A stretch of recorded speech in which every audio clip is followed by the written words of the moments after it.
Next topic बच्चों हम study करते हैं जिसका नाम है टोटल इंटरनल रिफ्लेक्शन। अब बच्चों टोटल इंटरनल रिफ्लेक्शन जो फिनोमेना है वो कब होता है? ये होता है जब लाइट आपका ऑप्टिकल डेंसर मीडियम से ऑप्टिकल रेयर मीडियम में जा रही होती है।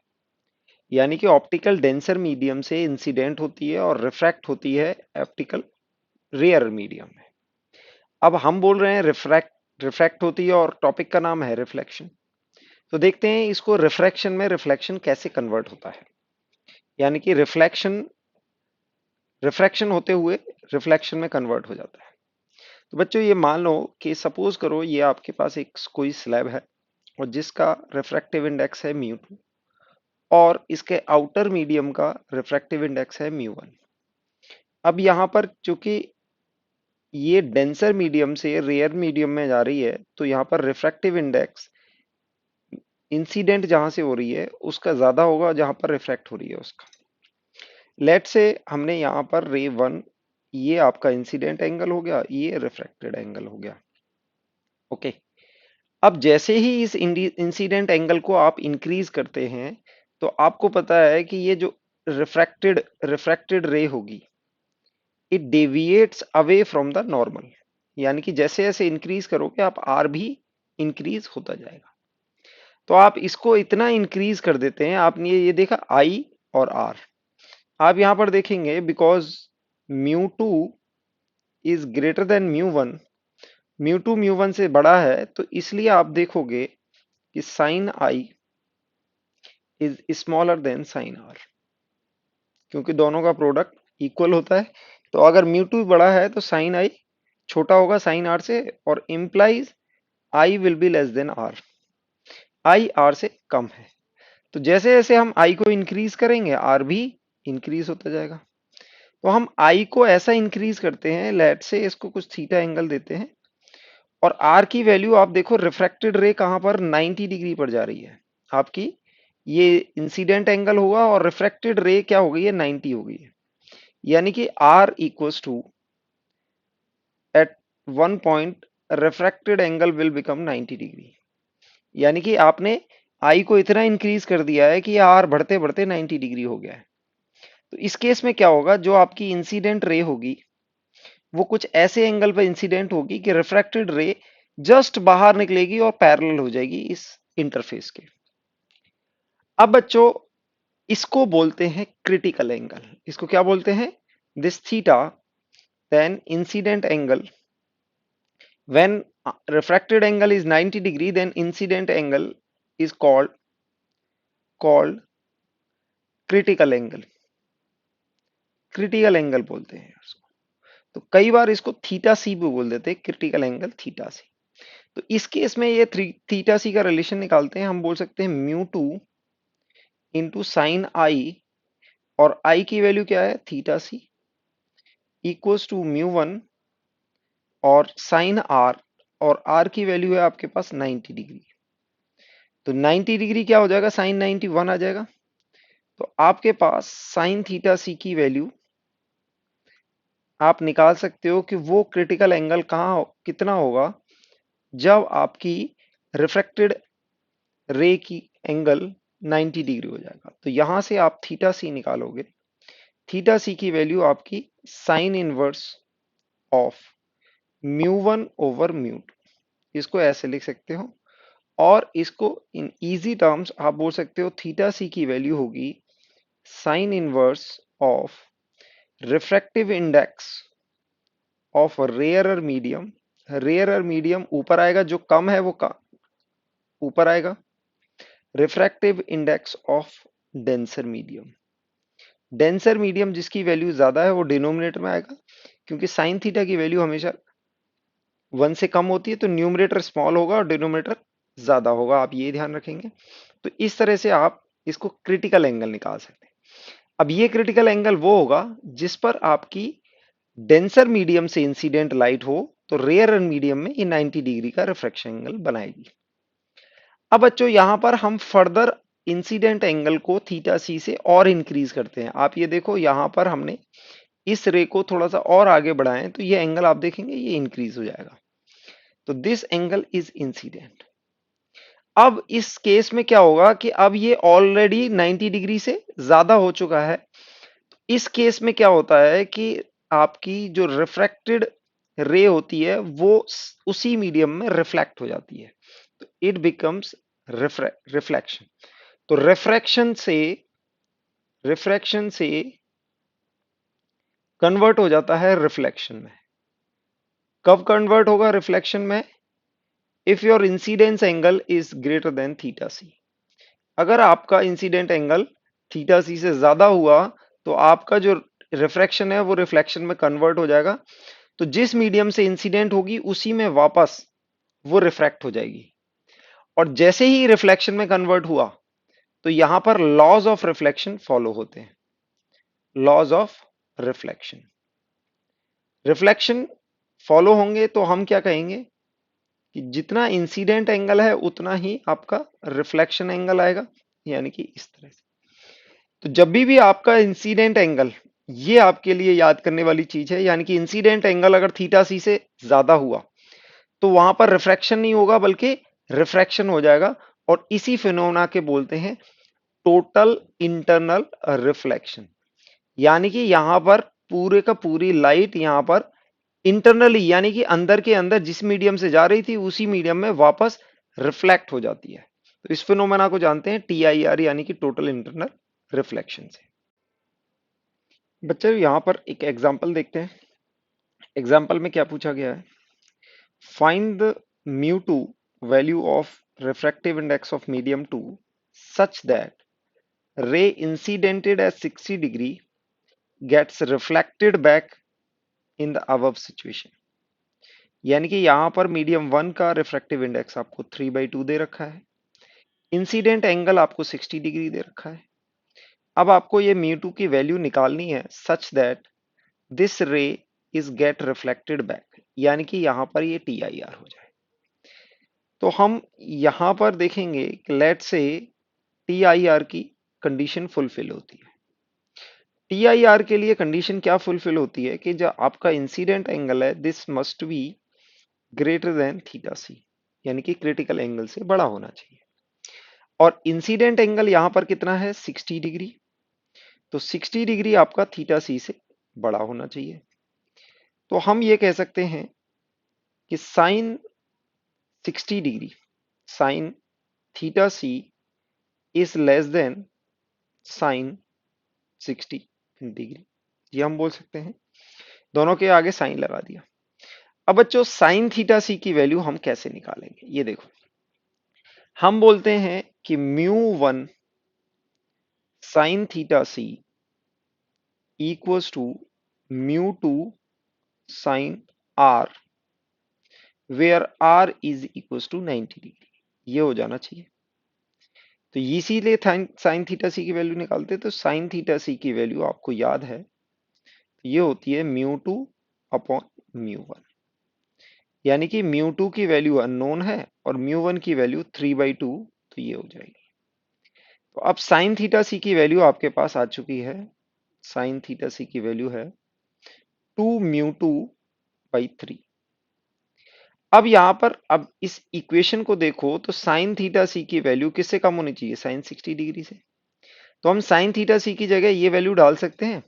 तो we can say sine theta C is less than sine 60 degree, और instead of sine theta C हम क्या डाल देंगे? 2 mu2/3। ये it must be less than 60 degree, sine 60 degree. इस कंडीशन को आप सॉल्व करेंगे तो आपके पास आ जाएगा 2 mu2/3 must be less than sine 60 degree की वैल्यू होती है √3/2। और यहां से आप सॉल्व करेंगे तो mu2 की वैल्यू मस्ट बी 3√3 और 4, यानी कि आपके पास ये कंडीशन आ जाएगी कि आपका म्यू टू 3√3/4 से कम होना चाहिए। तो इट इज ऑलमोस्ट, अगर आप इसको देखोगे इट इज ऑलमोस्ट 5.1 अप्रॉक्स होती है, 5.1/4 से कम होना चाहिए। इतना कम आपका म्यू2 होना चाहिए, तभी आपका यहां पर ये TIR होगा, यानी कि टोटल रिफ्लेक्शन होगा। तो final condition is that mu must be any number यानी कि आपको ऑब्वियसली पता है म्यू टू तो 1 से तो बड़ा होता है, कोई भी रिफ्रैक्टिव इंडेक्स है किसी भी मीडियम की 1 से तो बड़ा है। 1 और 3√3/4 के बीच में होगा ऑब्वियसली। तो 3√3/4 के बीच में होगा तो आपका ये जो इंसिडेंट रे है उसका क्या होगा, उसका TIR हो जाएगा, यानी कि टोटल इंटरनल रिफ्लेक्शन हो जाएगा, it will be reflected back, ये हो जाएगा। यानी कि ये इसका TIR हो जाएगा, ये क्रिटिकल एंगल होगा, यानी कि क्रिटिकल होगा, और उस केस में आपका क्या होगा, ये 60 डिग्री पर ही रिफ्लेक्टेड हो जाएगी, क्योंकि यहाँ पर क्या होगा, TIR होगा। म्यू उससे कम होगा तो ये TIR होगा, और TIR होगा तो एंगल ऑफ रिफ्लेक्शन फॉलो होंगे, और ये 60 डिग्री पर भी रिफ्लेक्टेड बैक हो जाएगी। तो देखते हैं नेक्स्ट क्वेश्चन में दिया हुआ है, find mu minimum such that the ray enters a glass tube is reflected back from the side wall of the tube। यानी कि ये आपको एक ग्लास ट्यूब दी गई है और एक यहाँ पर इंसिडेंट रे दी गई है, और ये यहाँ पर ये इंटरफेस है, यानी कि बाहर इस ग्लास ट्यूब के बाहर क्या है, मीडियम एयर है जिसका refractive index almost equals to 1 है। ग्लास ट्यूब का आपको म्यू दिया हुआ है और इसका मिनिमम रिफ्रैक्टिव इंडेक्स निकालना है such that a ray enters in the glass tube is reflected back from the side wall। ठीक है बच्चों, तो बच्चों साइड वॉल से रिफ्लेक्ट होने के लिए देखो बच्चों, यहां से ये इंटर होगी तो यहाँ पर रिफ्रैक्शन होगा तो ये डेविएट होगी, डेविएट होने के बाद यहाँ पर ये कुछ एंगल बनाएगी, और हम ये कह रहे हैं कि इसको क्या होना है, रिफ्लेक्टेड बैक होना है, इसको वापस से रिफ्लेक्ट होना है इस रे को। तो यहाँ पर ये एंगल आपको थीटा सी से ज्यादा चाहिए, this angle must be greater than theta C. तो ये एंगल क्या होएगा, ये 90 माइनस, ये होगा 90 माइनस थीटा सी। जैसे जैसे अगर इस एंगल को आप इस एंगल को छोटा करेंगे तो ये एंगल थीटा सी से बड़ा हो जाएगा, यानी कि अगर ये थीटा सी है तो ये 90 माइनस थीटा सी होगा, और अगर आपको यहां पर थीटा सी से बड़ा एंगल चाहिए तो ये एंगल आपको थीटा 90 माइनस थीटा सी से कम चाहिए, यानी कि इसको हम बोल रहे हैं अल्फा। तो यहां पर ये बोल सकते हैं हम alpha must be less than 90 minus theta C, यानी कि जब ये एंगल थीटा सी होगा, जब ये एंगल 90 अल्फा, जब ये एंगल इंसिडेंट एंगल यहाँ पर थीटा सी होगा तो ये एंगल 90 माइनस अल्फा होगा। अगर इस एंगल को हम छोटा कर दें तो ये एंगल थीटा सी बड़ा हो जाएगा, तो यानी कि दोनों का सम क्या है, 90 है। ओके, तो alpha alpha plus this incident angle equals to 90। तो अगर इस एंगल को बड़ा करना चाहते हैं तो ये एंगल छोटा करना पड़ेगा, छोटा करना पड़ेगा, तो यानी कि ये अल्फा 90 माइनस थीटा सी छोटा होना चाहिए, पहली एक कंडीशन। अच्छा बच्चों, अब इसको आगे कैसे निकालेंगे, आगे निकालने के लिए हम क्या यूज करेंगे, देखो हम यहां पर बोल सकते हैं, एक कंडीशन है हमारे पास 1 into sine I equals to mu into sine are, और यहां पर आर को हमने क्या माना है, अल्फा। अब इसको हम बोल सकते हैं mu into sine alpha. Otherwise आप ये भी कह सकते हो कि म्यू को डिवाइड करके sine I over mu equals to sine alpha.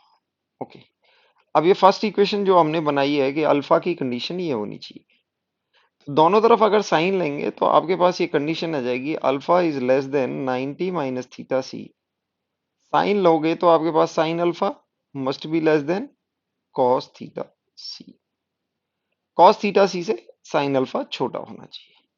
अब जो साइन अल्फा और कॉस थीटा में एक रिलेशन आ चुका है, तो साइन थीटा सी की वैल्यू, जैसा कि बच्चों आपको याद होगा, साइन थीटा सी की हम बोलते हैं कि mu one upon mu two, mu one upon mu two, ये रेयरर होता है, ये डेंसर होता है। तो यहाँ पर रेयरर मीडियम 1 है और ये आपको म्यू दिया हुआ है, तो साइन थीटा सी की वैल्यू ये हो जाएगी। अब ये साइन थीटा सी अगर आ रहा है तो आप यहाँ से कॉस थीटा सी निकाल सकते हैं। तो कॉस थीटा सी, क्योंकि इसको आप परपेंडिकुलर अपॉन हाइपोटेन्यूस मानेंगे, कॉस थीटा सी निकालेंगे तो ये आपके पास म्यू स्क्वायर माइनस 1 का रूट बाई म्यू, ये वैल्यू आ जाएगी। साइन थीटा सी से हमने कॉस थीटा सी निकाल लिया और यहां पर हम साइन अल्फा की value, sine alpha must be less than cos theta C, और कॉस थीटा सी की वैल्यू होगी mu square minus one root over mu. Sine alpha की वैल्यू आप यहां से रख देंगे इंसिडेंट एंगल से, sine I over mu must be less than mu square minus one by mu. ये म्यू म्यू कैंसिल हो जाएगा, तो आपके पास एक कंडीशन आ जाएगी sign I must be less than mu square minus one, यानी कि sine I mu square minus one से कम होना चाहिए। तो यानी कि म्यू स्क्वायर माइनस वन का जो रूट है वो साइन आई से हमेशा बड़ा होना चाहिए।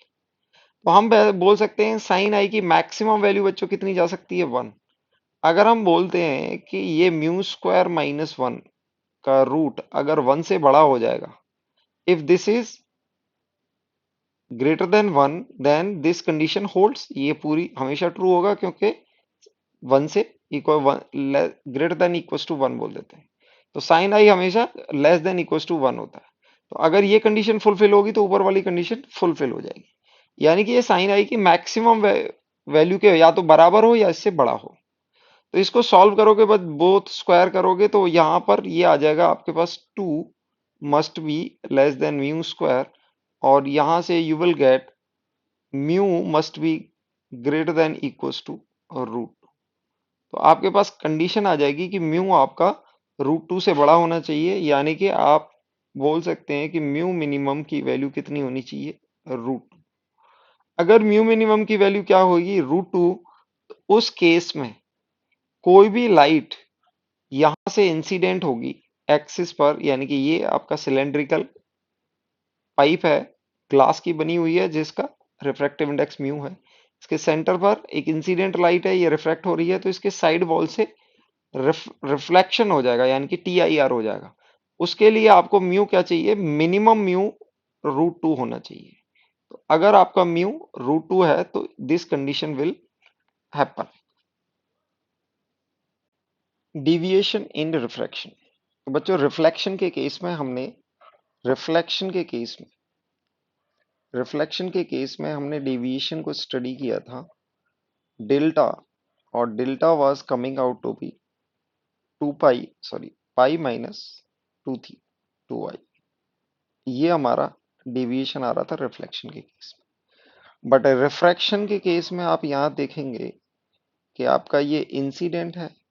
हमने यहाँ पर मान लिया है कि let say this is a mu two is denser medium and mu one is rarer medium. तो यहाँ पर इंसिडेंट रे जाएगी तो refracted ray will be more, rare medium में जाएगी तो ये एंगल ज्यादा होगा, रिफ्रैक्टेड एंगल। तो इस केस में आप देखेंगे ये इस एंगल पर जा रही थी और ये इस डायरेक्शन में डेविएट हो गई। तो टोटल डेविएशन आप कहेंगे, टोटल डेविएशन ये एंगल है। तो आप देखेंगे ये टोटल एंगल आर है और ये स्मॉल एंगल क्या होगा, ये इंसिडेंट के बराबर होगा। तो आपका ये एंगल जो बचा है, यानी कि आप इसको स्ट्रेट लाइन खींचेंगे तो नॉर्मल के साथ ये ऑल्टरनेट एंगल यानी कि इंसिडेंट एंगल है, और ये टोटल एंगल रिफ्लेक्शन एंगल है। तो रिफ्रैक्शन के अंदर अगर आप डेविएशन देखोगे, दिस इज आर माइनस आई।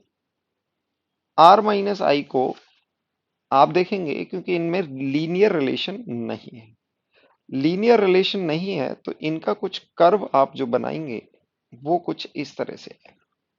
यानी कि सपोज करो ये आपका इंसिडेंट है और वाई एक्सिस पर हम उसका डेविएशन बनाते हैं।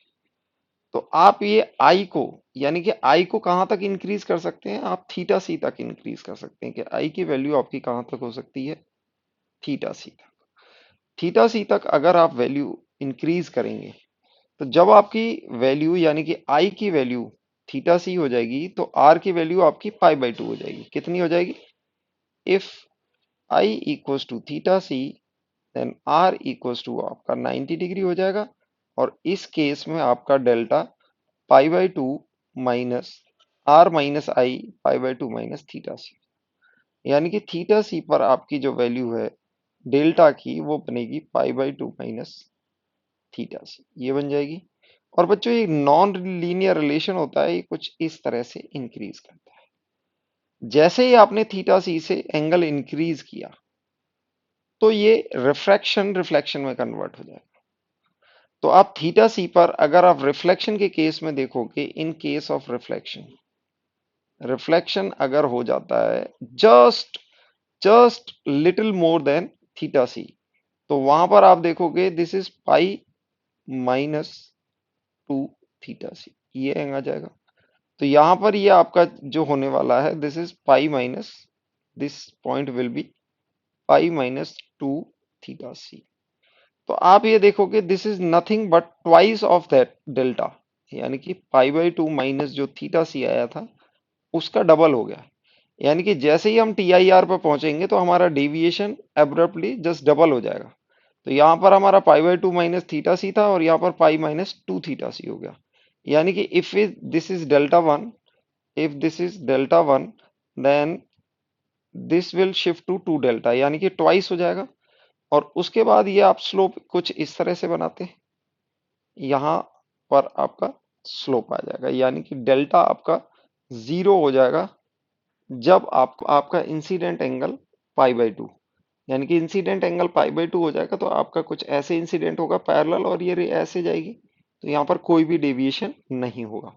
तो आप रिफ्लेक्शन के केस में ये देख रहे हैं, तो इसको जीरो करेंगे तो आपको आई की वैल्यू पाई बाई टू मिल जाएगी। जब incident angle pi by to होगा तो आपका डेविएशन क्या हो जाएगा, जीरो हो जाएगा। तो डेविएशन डेल्टा वर्सेस इंसिडेंट का ग्राफ है, डेंसर टू रेयरर है, तो ये कुछ इस तरह से जाएगा, इंक्रीज हो रहा है।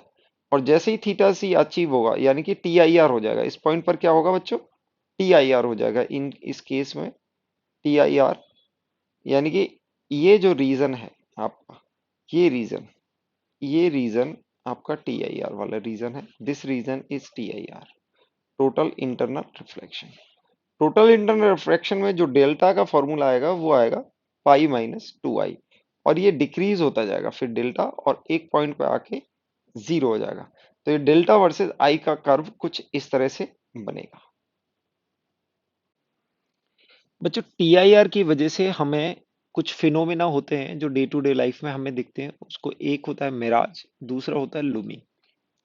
मिराज बच्चों कब क्या होता है कि जब समर सीजन में, समर सीजन में जब हॉट एयर यानी कि hot road, sorry, heated rod या हॉट रोड बोल सकते हो, रोड बहुत हॉट हो जाती है या सैंड हॉट हो जाती है, तो वहां पर ये डिफरेंट रिफ्रैक्टिव, यानी कि एयर भी बहुत गर्म हो जाती है। तो जैसे एयर गर्म होती है तो हीट की वजह से डिक्रीज हो जाती है, डेंसिटी डिक्रीज हो जाती है एयर की, एयर की density, density decreases, density decreases, density decreases से ऑप्टिकल डेंसिटी भी डिक्रीज हो जाती है, म्यू डिक्रीज होता है। और जैसे जैसे राइज होता है, क्योंकि ये इस हॉट रोड की वजह से इसके सराउंडिंग में ज्यादा गर्म होती है एयर, और जैसे जैसे ऊपर जाते हैं तो ये एयर कूल होती है। तो यहाँ पर आपको कम रिफ्रैक्टिव इंडेक्स होता है और यहाँ आगे ज्यादा रिफ्रैक्टिव इंडेक्स, ज्यादा रिफ्रैक्टिव इंडेक्स होता है। तो हम क्या होता है कि आप ये देखो, अगर यहाँ पर कोई भी ऑब्जर्वर है तो आप देखो ये टॉप मोस्ट आपका डेंसर होगा और बॉटम जो लेयर होगी वो रेयरर होगी। तो आपका डेंसर टू रेयरर मूव कर रही होगी। तो अगर ये एंगल आप देखेंगे, ये एक सर्टेन एंगल पर क्या होता है कि ये टी आई आर हो जाता है, और यहाँ पर जो क्लाउड्स होते हैं, यहाँ पर let's say this is clouds और समथिंग एल्स, क्लाउड्स दिखने लग जाते हैं, क्योंकि ये थोड़ा सा एयर मूविंग होती है तो हमें बहुत क्लियर पिक्चर नहीं दिखती है, और हमारे ब्रेन को ये परसीव होता है कि हमें यहाँ पर क्लाउड की इमेज दिख रही है, और इसकी इमेज दिखने की वजह से हमें यहाँ पर we perceive like there is a water, यहाँ पर हमें दिखता है कि कोई भी, यानी कि शेकिंग सी आपको एक इमेज दिखेगी, शेकिंग सी इमेज से हमारा माइंड परसीव करता है there is a water somewhere, जबकि वाटर नहीं होता है। यानी कि हमें हॉट रोड पर कई समर सीजन में आपको ये रोड पर बहुत आगे अगर आप देखेंगे तो आपको वाटर जैसा दिखेगा, क्योंकि वहां पर हमें स्काई की इमेज दिख रही होती है, तो वह हमें परसीव होता है इन समर सीजन। इसको बोलते हैं हम फिनोमिना मिराज। दूसरा एक फिनोमिना होता है लूमिंग। लूमिंग के केस में क्या होता है बच्चों, लूमिंग के केस में सी लेवल पर, जब सी में क्या होता है कि सी का जो लेवल होता है वो काफी कोल्ड होता है। कोल्ड की वजह से यहाँ पर वाटर वेपर्स की वजह से यहाँ पर डेंसर एयर होती है, और ऊपर आप जैसे जैसे ऊपर जाते हैं वहां रेयरर हो जाती है, यानी कि ये हॉट होगी और ये अ लिटिल कूल होगी, यानी कि इसमें टेम्परेचर डिफरेंस की वजह से इसकी डेंसिटी में डिफरेंस आता है, और डिफरेंस आने की वजह से डिफरेंट रिफ्रैक्टिव इंडेक्स हो जाता है। ओके, तो यहां पर अगर आप ऊपर की तरफ एक एंगल पर, किसी एंगल पर देखेंगे,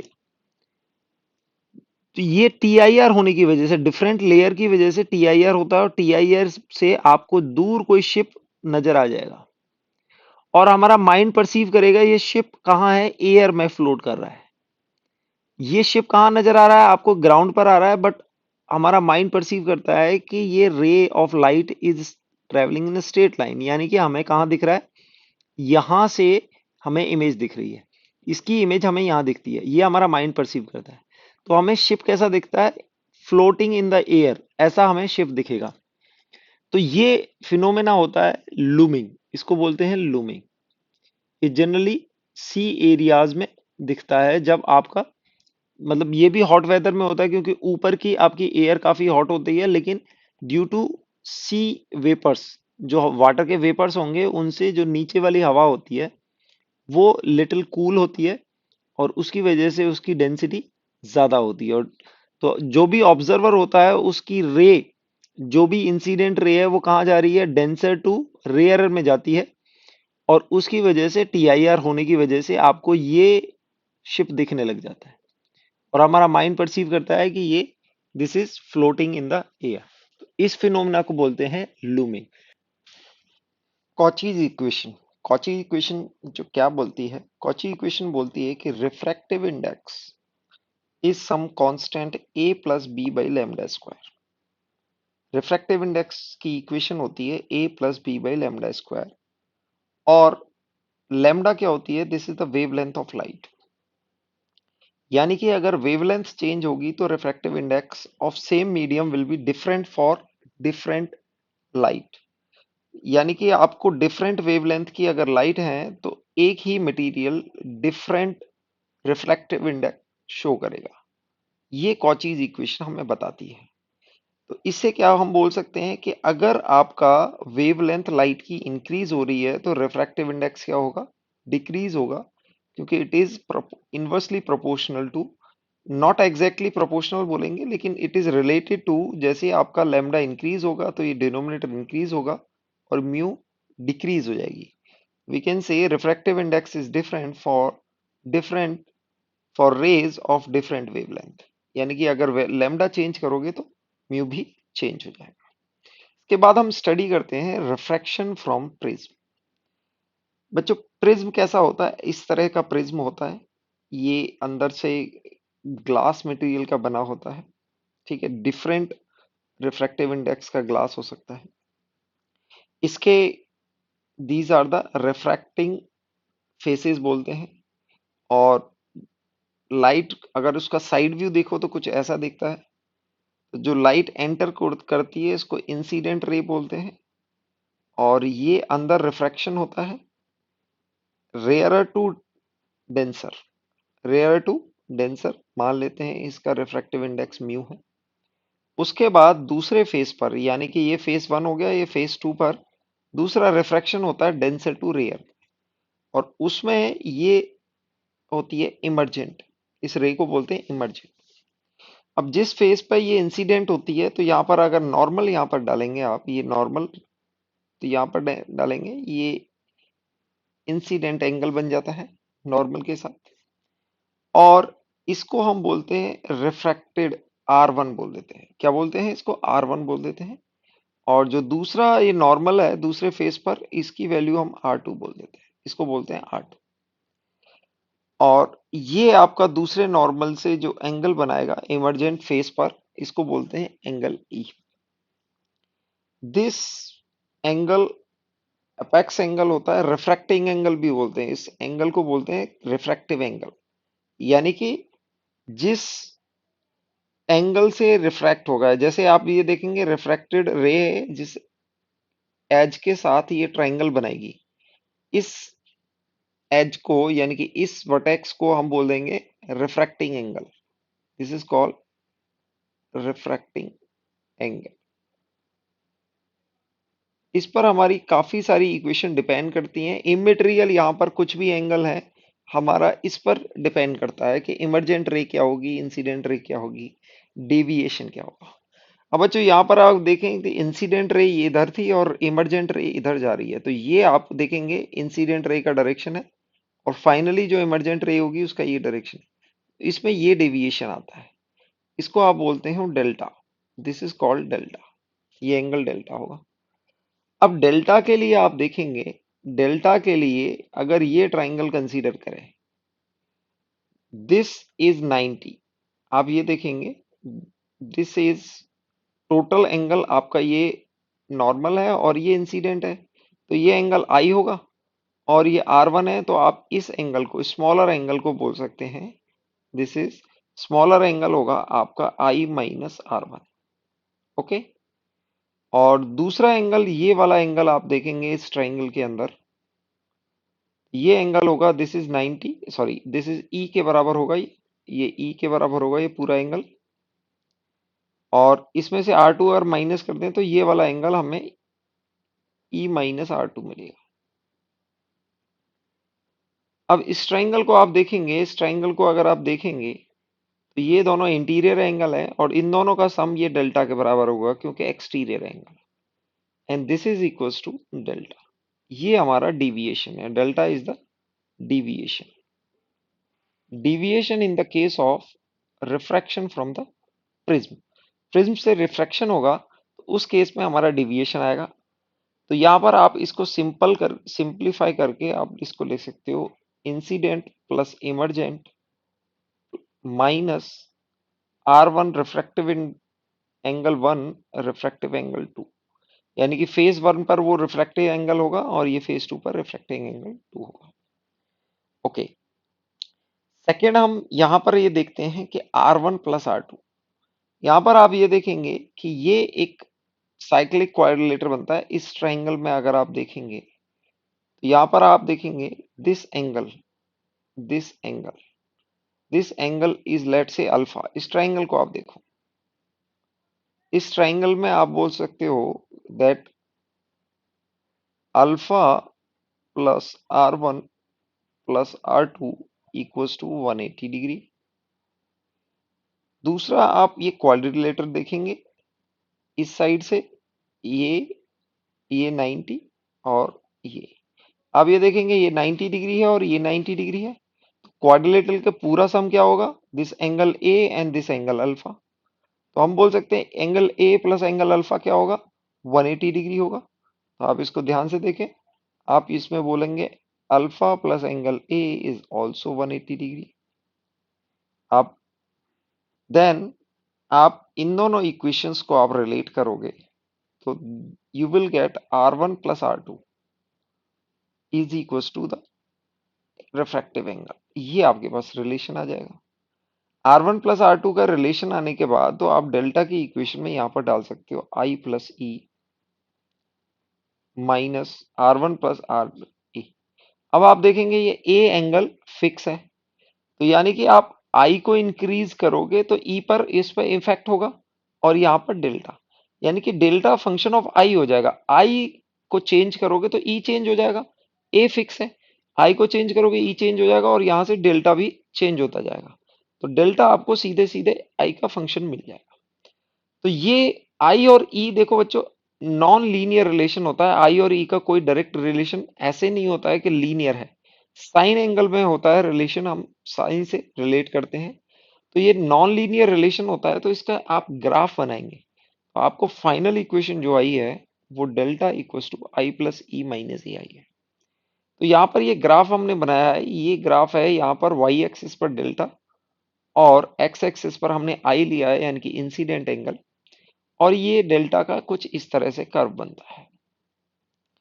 यानी कि यहां पर आप देखेंगे this point I is minimum, I minimum होगा। आई मिनिमम कब होगा? जब बच्चों आपका इमरजेंट 90 डिग्री हो जाएगा।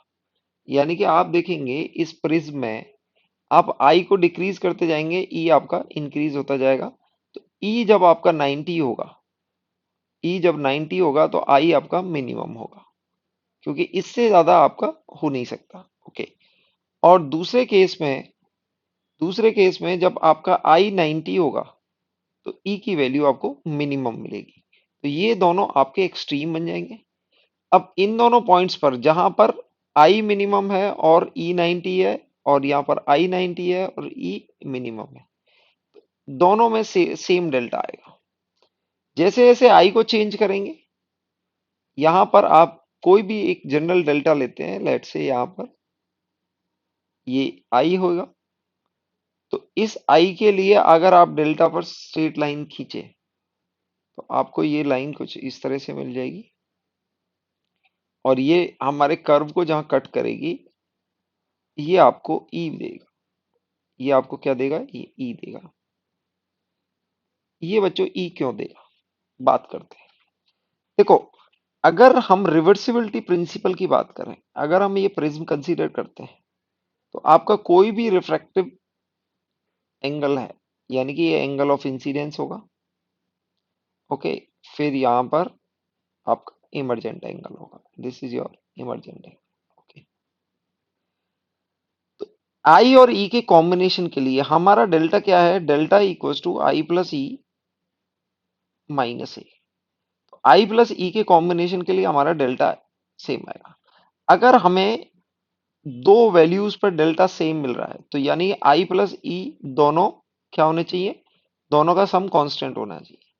तो यहां पर ये हमें क्या मिला है? आई मिला है। तो इस आई के लिए एक डेल्टा है, इस आई के लिए एक डेल्टा है, तो इसके करस्पॉन्डिंग कुछ ई आएगी। तो अब हमें दूसरा डेल्टा यानी कि सेम डेल्टा किस केस पे मिलेगा? जब ई आई बन जाए और आई ई बन जाए। यानी कि यहां पर ये देखो कि अगर जिस एंगल पर इंसिडेंट करेंगे तो एक इमरजेंट एंगल आएगा। अगर ये इंसिडेंट एंगल इमरजेंट एंगल बन जाता है, यानी कि आप रिवर्सिबिलिटी प्रिंसिपल को देखें कि रे को अगर यहीं से इंसिडेंट किया जाता है तो ये इंसिडेंट एंगल आपका इमरजेंट बन जाएगा। इमरजेंट एंगल को इंसिडेंट बनाते हो तो इंसिडेंट एंगल आपका इमरजेंट बन जाएगा। प्रिंसिपल ऑफ रिवर्सिबिलिटी से, क्योंकि जिस एंगल पर आप इंसिडेंट करते हो तो उससे दूसरे एंगल पर इमरजेंट होती है। तो अगर लाइट को रिट्रेस किया जाए तो ई के लिए इस ई को अगर आप आई कंसीडर कर दो तो ये आई आपका ई बन जाएगा, और दोनों केस में डेल्टा सेम रहेगा। बच्चों, एक डेल्टा आपको दो वैल्यूज की आई के लिए मिलेगा, एक आई वन होगी और एक आई टू होगी। जो आई वन होगी उसी केस में आई टू आपका क्या होगा? इमरजेंट बनेगा। यानी कि आई और ई का इस तरह से रिलेशन होता है। यहां पर एक पॉइंट आएगा जहां पर ये आई और ई दोनों इक्वल होंगे, और ये पॉइंट होगा आपका डेल्टा मिनिमम। ये केस आता है डेल्टा मिनिमम का। और डेल्टा मिनिमम पर क्या होता है? इमरजेंट और इंसिडेंट दोनों बराबर हो जाती है। डेल्टा मिनिमम का केस हमारे बहुत इंपॉर्टेंट है। तो डेल्टा मिनिमम में बच्चों क्या होता है? डेल्टा मिनिमम में ऐसा कर्व बनता है कि ये दोनों इंसिडेंट और इमरजेंट दोनों इक्वल हो जाते हैं। इमरजेंट और इंसिडेंट दोनों इक्वल होंगे तो हम बोल सकते हैं R one will be equal to R two, क्योंकि जब इंसिडेंट और इमरजेंट दोनों इक्वल हो गए तो रिफ्रैक्टेड भी दोनों इक्वल होंगे। देखो, ये आर वन है और ये आर टू है, दोनों इक्वल होंगे। और इस केस में ये रे ये रे बेस के पैरेलल जाएगी। ओके। या फिर आप ये कह सकते हैं कि ये आइसोसेलेस ट्राइंगल बनाएगी। ये रे जो जाएगी, this will make isosceles triangle, ये इस एंगल ए के साथ। Okay. This will go parallel. ठीक है, पैरेलल। तो ये आइसोसेलेस ट्राइंगल बनाएगी और ये दोनों एंगल इक्वल होंगे। R one plus R one equal to R two होगा। और R one plus R two हमें पता है कितना होगा? ए के बराबर होता है। तो हम आर वन की वैल्यू और आर टू की वैल्यू हमारे पास ए बाई टू आ जाएगी, ये ध्यान रखेंगे। ये हमारा किस केस के लिए आएगा? मिनिमम डेविएशन के केस में। मिनिमम डेविएशन के केस में आई प्लस ई हो जाता है। मिनिमम डेविएशन के केस में आई प्लस ई हो जाता है। तो यहां पर आप डेविएशन को क्या लिखते थे? आई प्लस ई माइनस ए, ये लिखा। और दोनों जब आई प्लस ई इक्वल हो गए तो हम इसको लिख सकते हैं 2i माइनस ए। तो डेल्टा मिनिमम के केस में क्या हो जाएगा, 2i माइनस ए। इससे हम क्या निकाल सकते हैं, इससे हम निकाल सकते हैं क्या, इंसिडेंट एंगल। डेल्टा मिनिमम के करस्पॉन्डिंग इंसिडेंट एंगल क्या होगा, डेल्टा मिनिमम ए को आप एलएचएस में ले गए, delta minimum plus A divide by 2, ये आपका इंसिडेंट एंगल आएगा। अब इंसिडेंट एंगल आ चुका है और रिफ्रैक्टेड एंगल आ चुका है, तो हम क्या म्यू को रिलेट कर सकते हैं? जी हाँ। तो हमें देखो, आप इस फेस पर अगर आप स्नेल्स लॉ लगाते हैं तो हम कह सकते हैं 1 इंटू साइन आई, यानी कि आपको आउटसाइड सराउंडिंग में हम क्या मान रहे हैं, यहाँ पर एयर मान रहे हैं। 1 into sine I equal to mu into sine R, ये हम बोल सकते हैं। अब देखो आई की वैल्यू कहां से मिलेगी आपको, आई की वैल्यू यहां से मिलेगी। That we can say I equal to delta minimum plus A divide by 2 into sine, और यहाँ पर म्यू टाइम्स आर। आर की वैल्यू हमने क्या बोला है डेल्टा मिनिमम के केस में, आर बाई ए बाई 2, तो ये ए बाई 2 हो जाएगा। तो डेल्टा मिनिमम के केस में हम ये रिलेट कर सकते हैं, अगर आपको डेल्टा मिनिमम दिया हुआ है तो हम म्यू की वैल्यू निकाल सकते हैं। आप यहाँ से म्यू की वैल्यू कैलकुलेट कर सकते हो if you are given with delta minimum. Mu की वैल्यू क्या आ जाएगी बच्चों, यहाँ पर sine delta minimum plus A, यानी कि refractive angle divide by 2 divide by sine A by 2। Okay. अब इसमें बच्चों थिन प्रिज्म के केस में, इसमें क्या होता है, थिन प्रिज्म का एक स्पेशल केस बनता है, थिन प्रिज्म। थिन प्रिज्म में हम क्या कंसीडर करते हैं कि ए इज वेरी स्मॉल। अब देखो ये ए वेरी स्मॉल होगा तो R1 R2 दोनों छोटे होंगे और ई और आई भी छोटे होंगे, तो यानी कि ये पूरी वैल्यू बहुत छोटी होगी और ये वैल्यू भी बहुत छोटी होगी। तो थिन प्रिज्म के केस में हम sine delta minimum plus A by 2 को हम इक्वेट कर देते हैं कि it is approximately delta minimum sine theta equals to nearly equals to theta से रिप्लेस कर देते हैं, और साइन ए बाई 2 को आप क्या लिख सकते हो, this is nearly equals to A by 2। Thin prism के केस में हम म्यू की वैल्यू कैसे निकाल सकते हैं, this is mu equals to delta delta minimum plus A divide by 2 over A divide by 2। तो आप यहां से अगर आप देखेंगे तो you will get mu minus 1 into A equals to delta minimum. But बच्चों ये ध्यान रहे, ये किस केस में है, ये सिर्फ थिन प्रिज्म, जब आपका refractive angle, refracting angle of the prism बहुत छोटा है, उस केस में आप डेल्टा मिनिमम को म्यू माइनस 1 इंटू ए। म्यू क्या है यहाँ पर बच्चों, mu is the refractive refractive refractive index of the prism. तो ये कुछ रिलेशन है जो बच्चों आपको याद रखने पड़ेंगे, ये काफी इंपॉर्टेंट रिलेशन है और इससे प्रिज्म से आपको क्वेश्चन डायरेक्ट आपके एग्जाम में पूछा जाता है। बच्चों एक क्वेश्चन में दिया हुआ है, refracting angle of a glass prism is 30 degree, यानी कि जो रिफ्रैक्टिव एंगल ए जिसको बोलते हैं हम, वो 30 डिग्री दिया हुआ है। A ray is incidented onto one of the faces perpendicular to it. Find delta if refractive index of the prism is 1.5। और एक इंफॉर्मेशन और दी हुई है, sine inverse 3/4 equal to 48.6 degree. तो बच्चों सिनेरियो क्या है, इस टाइप का प्रिज्म है और प्रिज्म का ये एंगल यानी कि ए आपको 30 डिग्री दिया हुआ है और वन फेस पर आपको परपेंडिकुलर डाला हुआ है। इंसिडेंस यानी कि नॉर्मल इंसिडेंस है, तो ये अनडेविएटेड जाएगा, यानी कि अलोंग द नॉर्मल आपका इंसिडेंस एंगल 0 हो गया, इंसिडेंट एंगल इन अनडेविएटेड जाएगा। तो ये आप देखेंगे ये 90 डिग्री हो जाएगा, ये 30 डिग्री है, तो you will get this to be 60 degree. अब यहाँ पर एक नॉर्मल आप डालेंगे, नॉर्मल आप डालेंगे तो यहाँ पर ये जो रिफ्रैक्टिव एंगल होगा आर, इसकी वैल्यू आपको 30 डिग्री आ जाएगी क्योंकि ये 90 है। और यहां पर ये इमर्जेंट, तो हम ई की वैल्यू यहां से निकाल सकते हैं। हम बोल सकते हैं that is mu sine 30 equals to 1 into sine E, हम बोल सकते हैं। म्यू की वैल्यू आपको 3/2 यानी कि 1.5 दे रखी है, और साइन 30 की वैल्यू, तो ये हमें साइन ई दे देगा, ये आपके पास आएगी दैट इज 3/4। अब ये इंफॉर्मेशन क्वेश्चन में दी गई है कि आपको साइन इनवर्स ऑफ 3/4 यानी कि इमर्जेंट एंगल आपके पास हो जाएगा 48.6 डिग्री।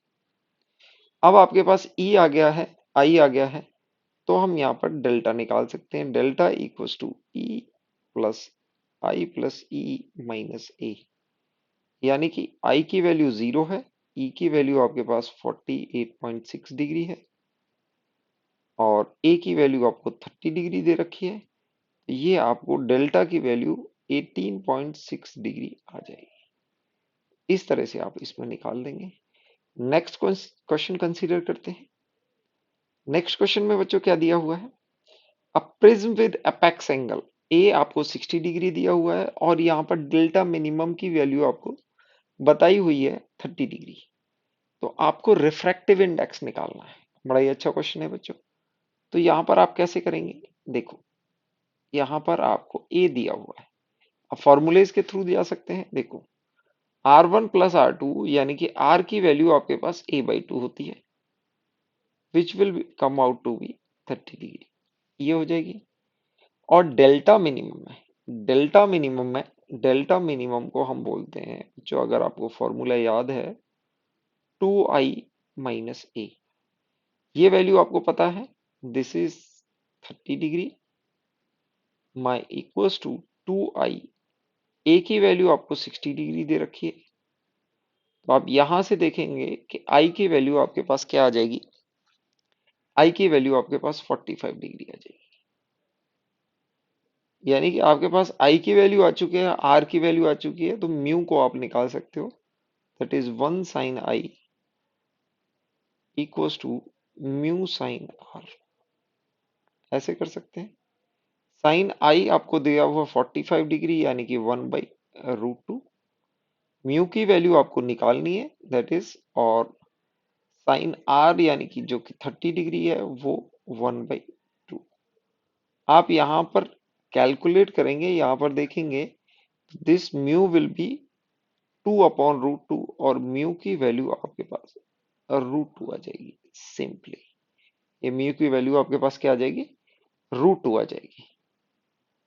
नेक्स्ट क्वेश्चन, यहां पर क्या दिया हुआ है, आपको डेल्टा मिनिमम की वैल्यू ए के बराबर दे रखी है, और A is the refractive angle, find A if mu equals to √3।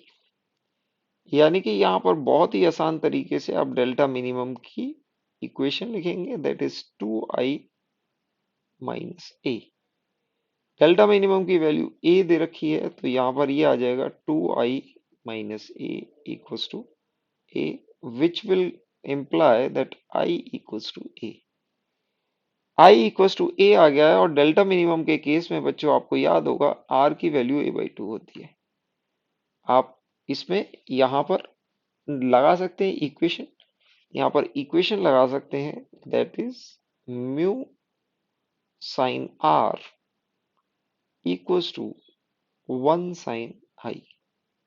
Easily mu की वैल्यू √3 दे रखी है, r की वैल्यू आपको साइन a/2 हो जाएगी, और यहां पर आपको साइन ए आ जाएगा।